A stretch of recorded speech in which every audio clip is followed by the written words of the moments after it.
sought information for a living. That is to say that ever since he returned from Korea, after having served with the armed forces, he had been working as a private investigator in Montreal. William Hamilton, a rich industrialist, had gotten in touch with him regarding a simple vandalism issue. Nothing to write home about. Not worth hiring a private eye either, just so he can drive for hours on rough roads.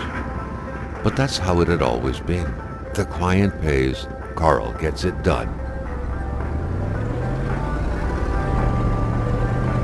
They had set up to meet at the general store, his client's business. Well, actually, the entire village had William Hamilton's name written all over it.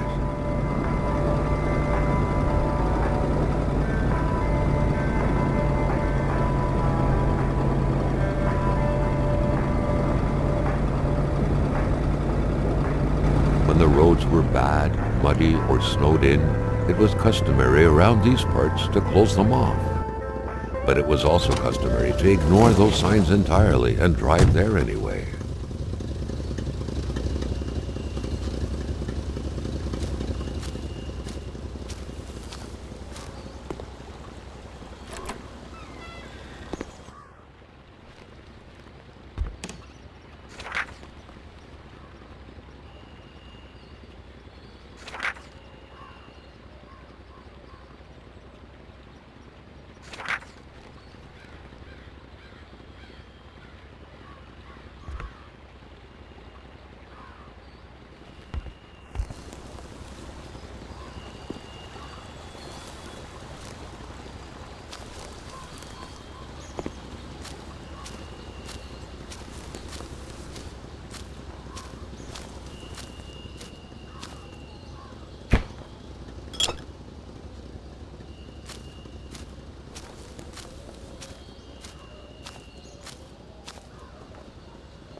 Hamilton never mentioned a road-blocking barrier.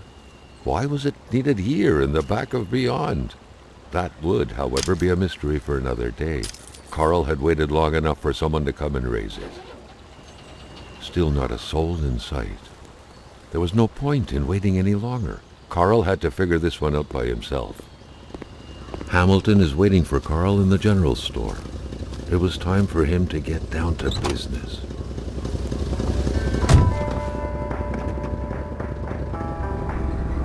William Hamilton enjoyed a lavish country house built in the very heart of the northern forests, not too far from here. The local populace was divided when it came to the affluent man. Some saw a wealthy philanthropist dedicated to improving the region's economy. Others an aging Englishman who would do anything to further his fortunes. And those ones hated him enough to go on about scheming against him. Hamilton had recently acquired a few local businesses, but the last straw was the reopening of a mine, which gave rise to a wave of protests and threats from the Cree people. Given these circumstances, Carl reckoned that a good number of people must be feeling compelled to oppose Hamilton in one way or another. So far, only the industrialist's house had been a target, but soon enough, Carl thought, the target would become the man